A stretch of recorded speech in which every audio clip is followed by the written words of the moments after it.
Somewhere right now, in a garage or a backyard in America, someone is running a Cox 049. Not a replica, not a remake.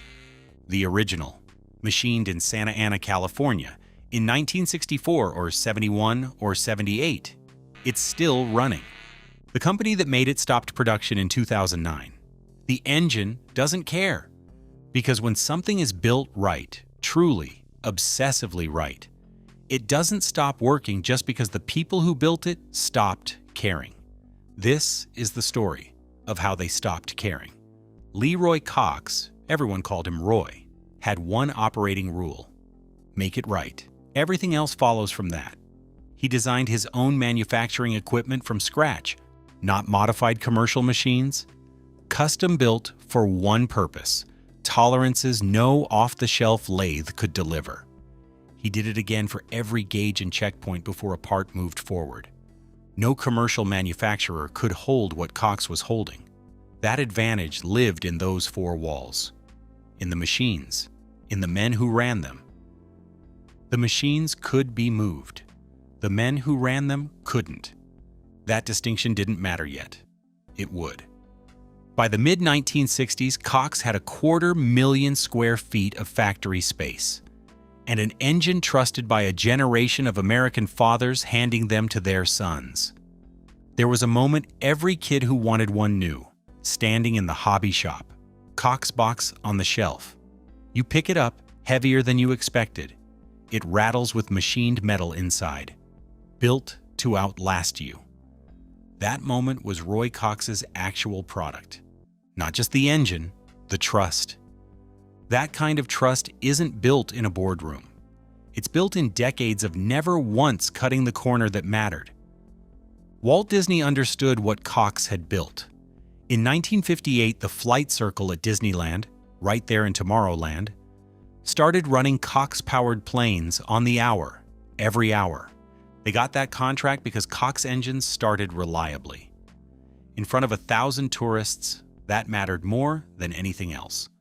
By the early 1960s, Cox had 250 people on the floor in Santa Ana, engines going out by the pallet load. Their competitors had been trying to match their tolerances for a decade and still couldn't get there. Cox wasn't just the best engine in their class. They were the class. Those machines were still running. They'd survive what came. 3 decisions were about to show what else would survive. In 1962, slot cars were everywhere. Magazine covers, TV ads, toy store windows. Every kid wanted one. And Cox saw exactly what you'd expect a company printing money to see.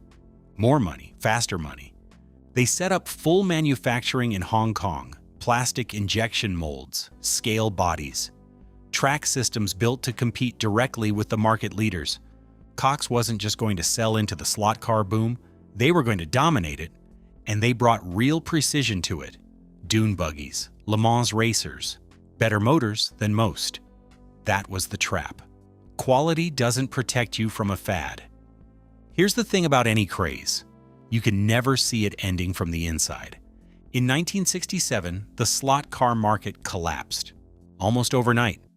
Hobby shops that had been selling it as fast as it arrived suddenly had full shelves and no demand. Clearance sales, markdowns, then nothing.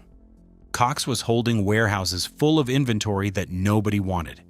The engine business hadn't declined. Cox 049s were still selling.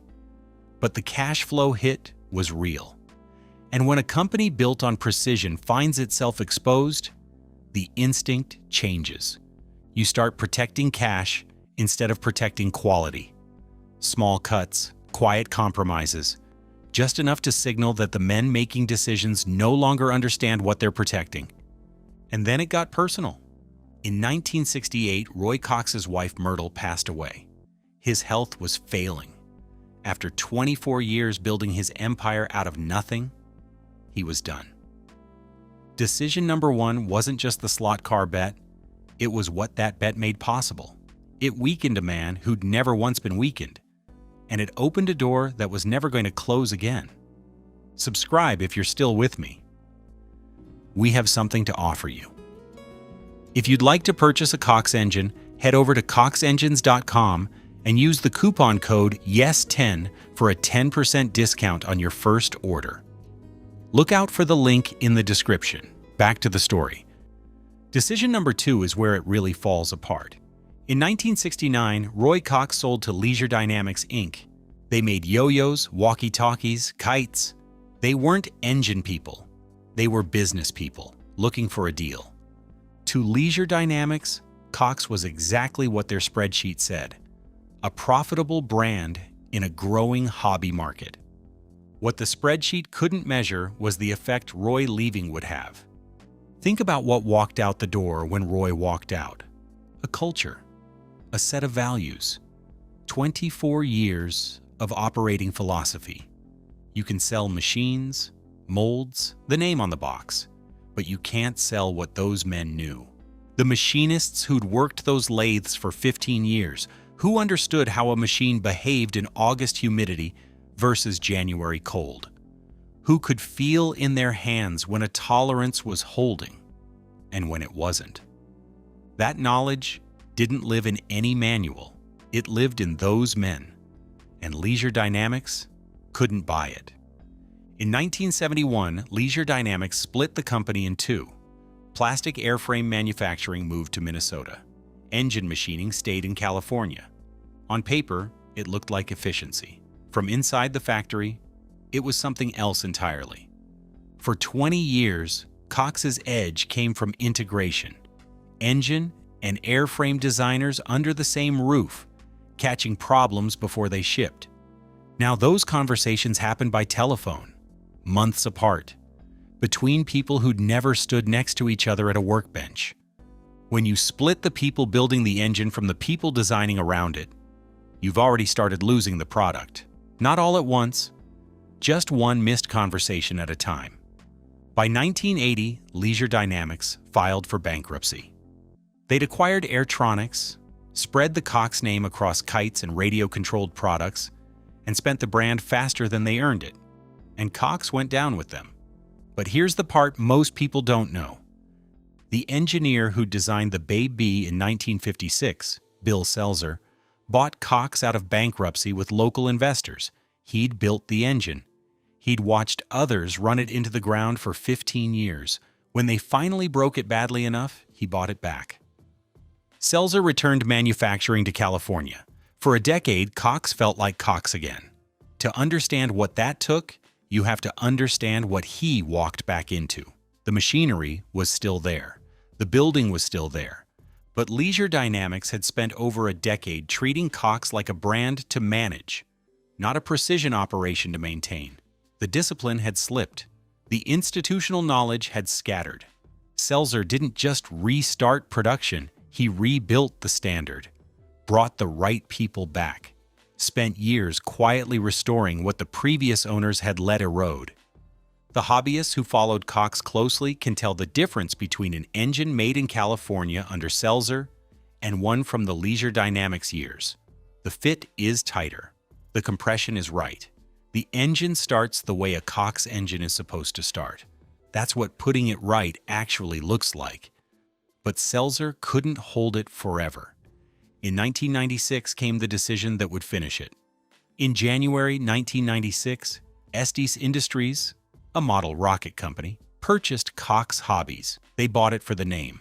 50 years of trust, treated like an asset they could spend. They moved everything, all Cox manufacturing, to Penrose, Colorado. The machines went, the molds went, the tooling went. Those were Roy Cox's custom machines. Built from scratch in the early 1950s because nothing commercially available could hold his tolerances. They arrived in Penrose intact. The machinists stayed in California. Those men had run Cox's lathes for 20, some 30 years. They knew things no manual contains. How the tooling behaved, which calibrations drifted, how to feel the tolerances in the machine's vibration. What they needed came with those machinists, but it didn't make the trip with them. It didn't become obvious right away. For a while, Estes thought they'd pulled it off. The Colorado facility was running. Engines were coming off the line. The packaging was the same. The part numbers were the same. But a Cox 049 isn't a product you can evaluate from the outside. The tolerances live inside the engine, in the fit between components that nobody sees until the thing is actually running. The hobby shops started noticing within a couple of years. Returns were up, exchanges were up. Engines that had always started on the first or second flip of the prop now needed 10 or more, or they wouldn't catch at all. The customers knew something was wrong. Estes didn't want to know. When the Colorado facility couldn't hold Cox's tolerances, nobody there had ever held them, Estes reached into leftover stock from previous production runs. Different specs, different model years, mixed them together, put them in a Cox box, and shipped them to hobby shops. A generation of men who'd grown up trusting that brand bought those engines and knew immediately. Not Cox, a copy. Wearing Cox's name like a uniform it hadn't earned. The original Killer Bee of 1995 was one of the last truly great Cox engines ever made. Tapered cylinder, balanced crankshaft, lightened piston, racing-grade internals in a standard box. In 2002, Estes reissued it. Same box, same name, same yellow needle valve on the outside. Inside, a standard under-tolerance engine with none of the Killer Bee's actual performance components. The hobbyists who bought it knew within the first 5 seconds. That wasn't a Killer Bee. That was a Killer Bee costume on a budget engine. That is decision number 3. The decision was to spend the reputation instead of protecting it. 50 years of trust used as a coupon for something that no longer deserved it. By the mid-2000s, the Cox name was on electric foam planes built overseas. Some recalled for battery failures. The brand built on the tightest tolerances in the hobby world was pulling plastic toys off shelves. Estes officially ceased all Cox engine production. After nearly 6 decades, the 049 was silent, not because kids stopped wanting to build things, not because a better engine replaced it, because 3 conference rooms had spent everything Roy Cox built and left nothing in reserve. In 2019, Mekoa, the Model Engine Corporation of America, bought the Cox trademark, tooling, molds, and engineering drawings out of Hobbico's bankruptcy. They brought everything back to California. Roy Cox's custom machines are back where they started. And out in garages across this country, men in their 50s and 60s still own the originals. Not the 2002 fakes, not the Colorado hybrids, the real ones, made in Santa Ana. They trade them, restore them, run them. There are online communities today built entirely around keeping these engines alive. Forums, Facebook groups, men who machine their own replacement parts when the originals are gone. Men who buy benches full of non-starters just to have the donor components when they need them.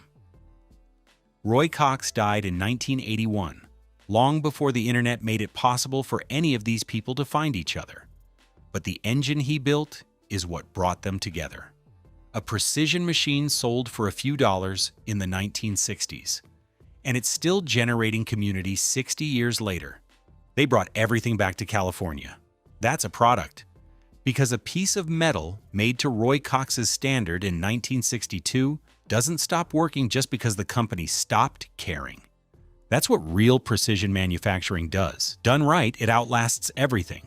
It outlasted the slot car crash, Leisure Dynamics, SDs, the men who borrowed its name and spent its trust until both ran dry.